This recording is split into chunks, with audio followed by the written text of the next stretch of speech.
துட்டு இல்ல, சும்மா நின்னு பாரு. போயிடாத. போயிடாண்டால்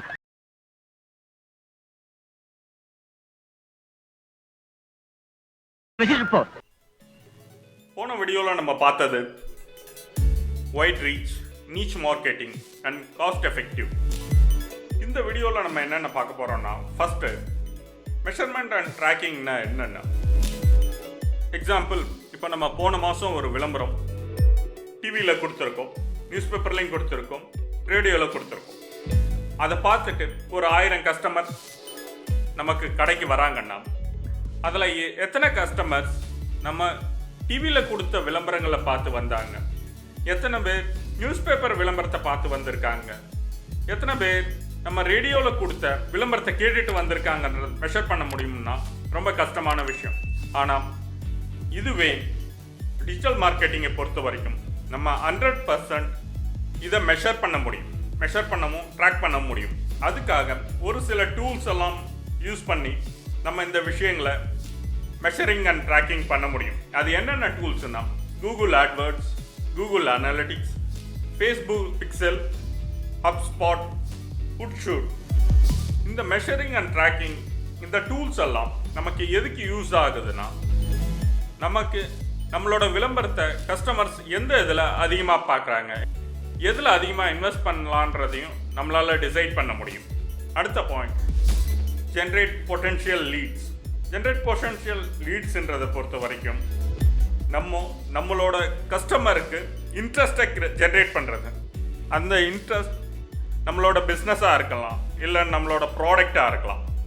அதை பொறுத்து நம்மளோட கஸ்டமருக்கு இன்ட்ரெஸ்ட்டை க்ரியேட் பண்ணுறது. லீட் ஜென்ரேஷன்ற விஷயம் ட்ரெடிஷ்னல் மார்க்கெட்டிங்கை பொறுத்த வரைக்கும் ரொம்ப ஸ்லோவான ப்ராசஸ். ஆனால் இதுவே டிஜிட்டல் மார்க்கெட்டிங்கை பார்த்தீங்கன்னா ரொம்ப குயிக்காக நீங்கள் உங்களோட கஸ்டமருக்கு இல்லைனா யூசருக்கு இன்ட்ரெஸ்ட்டை க்ரியேட் பண்ண முடியும். அது என்னென்ன மெத்தட்ஸ் இருக்குதுன்னு பார்த்தீங்கன்னா, ஃபஸ்ட்டு லேண்டிங் பேஜ், ரெண்டாவது சைன்அப் ஃபார்ம், மூணாவது கால் ஆர் மிஸ்ட் கால், நாலாவது கால் டு ஆக்ஷன். இது என்னென்னன்றதை ஒன்றொன்னா பார்ப்போம். லேண்டிங் பேஜ், இப்போது நம்ம ஒரு விளம்பரம் கொடுத்துருக்கோம், இல்லை ஒரு லிங்கை கொடுத்துருக்கோன்னா அந்த லிங்கை கிளிக் பண்ணி நம்மளோட வெப்சைட் பேஜில் அதுதான் லேண்டிங் பேஜுன்றாங்க. இந்த லேண்டிங் பேஜில் என்னென்ன இருக்குன்னு பார்த்தீங்கன்னா, லீட் ஃபார்மாக இருக்கலாம், வெப்சைட் பேஜாக இருக்கலாம், இல்லை ப்ராடக்ட் பேஜாக இருக்கலாம். இதை நீங்கள் ஃப்ளிப்கார்ட்லேயோ இல்லை அமேசான்லேயோ நீங்கள் ஃபஸ்ட்டு ஓப்பன் பண்ணுறீங்கல்ல, அதுதான் லேண்டிங் பேஜ். அதில் பார்த்தீங்கன்னா அந்த ப்ராடக்ட் பற்றியான டீட்டெயில் இருக்கும், இல்லை நீங்கள் சைன் அப் பண்ணுங்கன்றத சைன் அப் ஃபார்ம் இருக்கும். இதில் பார்த்தீங்க, எக்ஸாம்பிள் இதை ஒரு வெப்சைட் காட்டுறேன், இதை பாருங்கள்.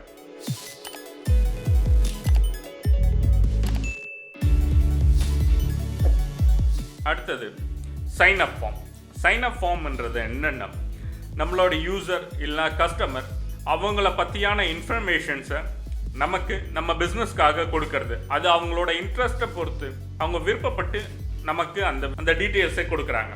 அது என்னென்ன டீட்டெயில்ஸ்ன்னு பார்த்தீங்கன்னா, அவங்களோட name, mail ID, phone number, இல்லை வேறு ஏதாவது இன்ஃபர்மேஷன் நம்ம கேட்டிருக்கோன்னா அதெல்லாம் கொடுக்கறது தான் இந்த சைன் அப் ஃபார்ம்ன்றது. நீங்கள் ஒரு வெப்சைட்குள்ளே போகிறீங்கன்னா ஃபஸ்ட்டு எடுத்தோடனே அவங்க சைன் அப் கேட்பாங்க.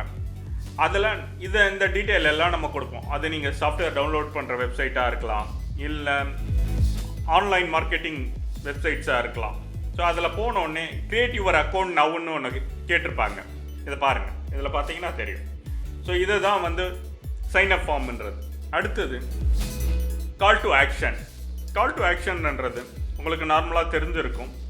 ஒரு இமேஜோ இல்லை ஒரு லிங்க் இல்லைனா ஒரு அட்வர்டைஸ்மெண்ட் ஃபார்ம் மாதிரி இதெல்லாம் கொடுத்து கஸ்டமரை ஒரு ஆக்ஷன் செய்யறதுக்கு நம்ம தூண்டுறோம். அது என்னென்னா, subscribe now, call now, learn more, visit website. இதெல்லாம் பார்த்தீங்கன்னா இதுதான் கால் டு ஆக்ஷன். சிம்பிளாக சிடிஏன்னு வாங்க. அடுத்த பாயிண்ட், பர்ஃபார்மன்ஸ் ஓரியன்டட். பர்ஃபார்மன்ஸ் ஓரியன்டட்னா என்னென்னா, நம்ம ஒரு விளம்பரத்துக்கு இவ்வளோ இன்வெஸ்ட்மெண்ட் பண்ணியிருக்கோம், அதிலிருந்து எவ்வளோ ரிட்டர்ன்ஸ் வந்திருக்குன்றத நம்மளால் மெஷர் பண்ண முடியுமா? இது ட்ரெடிஷ்னல் மார்க்கெட்டிங்கில் ரொம்ப கஷ்டமான விஷயம். இதுவே டிஜிட்டல் மார்க்கெட்டிங்கை பொறுத்த வரைக்கும் நம்ம எவ்வளோ இன்வெஸ்ட் பண்ணதுக்கு நமக்கு எவ்வளோ ரிட்டர்ன்ஸ் வந்துருக்குன்றதை ஈஸியாக மெஷர் பண்ண முடியும். எக்ஸாம்பிள், இப்போ நம்ம ஒரு ப்ராடக்டை சேல் பண்ணுறோம். அந்த ப்ராடக்டுக்கான விளம்பரத்தை நம்ம கூகுள் ஆட்வேர்ட்ஸில், ஃபேஸ்புக் மேனேஜரில், மெயில் சாம்ப்ன்றதில் நம்ம கொடுக்குறோம். ஒரு 1000 ரூபாய் செலவு பண்ணி நம்ம ஒரு விளம்பரம் கொடுக்குறோம்.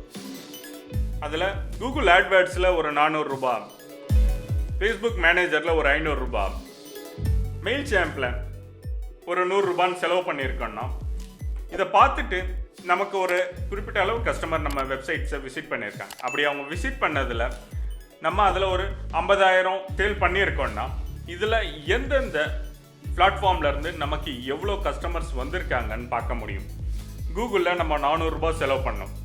அதில் நமக்கு ஒரு 19,000 ரூபாய் ரிட்டர்ன்ஸ் வந்திருக்கு. ஃபேஸ்புக் பிஸ்னஸ் மேனேஜரில் 500 ரூபாய் செலவு பண்ணோம். அதில் ஒரு 25,000 ரூபாய் ரிட்டர்ன்ஸ் வந்திருக்கு. மெயில் சாம்பில் 100 ரூபாய் செலவு பண்ணோம். அதில் 6,000 ரூபாய் நமக்கு ரிட்டர்ன்ஸ் வந்திருக்கு. ஸோ டோட்டலாக நமக்கு 50,000 ரூபாய் ரிட்டர்ன்ஸ் கிடச்சிருக்கு. இதில் பார்த்தீங்கன்னா நமக்கு மெயில் சேனலில் இருந்து தான் ரிட்டர்ன்ஸ் ரொம்ப கம்மியாக வந்திருக்கு. ஸோ நம்ம அந்த இதில் கஸ்டமரை இன்க்ரீஸ் பண்ணுறதுக்கு என்ன பண்ணலான்றதையும் டிசைட் பண்ணலாம். இல்லை மெயில் சாம்பில் நம்ம விளம்பரம் கொடுக்க தேவையில்லை, கூகுள் ஆட்ஸ்லேயோ இல்லை ஃபேஸ்புக்லேயோ நம்மளை விளம்பரம் கொடுத்துக்கலாம். ஸோ அந்த இன்வெஸ்ட்மெண்ட்டை நீங்கள் இதில் இன்வெஸ்ட் பண்ணுறதுக்கும் நீங்கள் டிசைட் பண்ணலாம். ஸோ இந்த மாதிரி டூல்ஸை நீங்கள் யூஸ் பண்ணி நீங்கள் உங்களோட பர்ஃபார்மன்ஸை நீங்களே மெஷர் பண்ண முடியும். அடுத்தது real time result. Real time ரிசல்ட்டில் நீங்கள் என்னென்ன தெரிஞ்சிக்க முடியும்னா, எத்தனை கஸ்டமர்ஸ் உங்கள் வெப்சைட்டை பார்த்துன்னு இருக்காங்க, எந்தெந்த நாட்டிலேருந்து அக்சஸ் பண்ணுறாங்க, அவங்க எந்த பேஜில் இல்லை எந்த ப்ராடக்டில் ரொம்ப இன்ட்ரெஸ்டாக இருக்காங்கன்றத நீங்கள் இதில் பார்த்துக்க முடியும். அதுக்கான டூல் தான் கூகுள் அனலிட்டிக்ஸ்.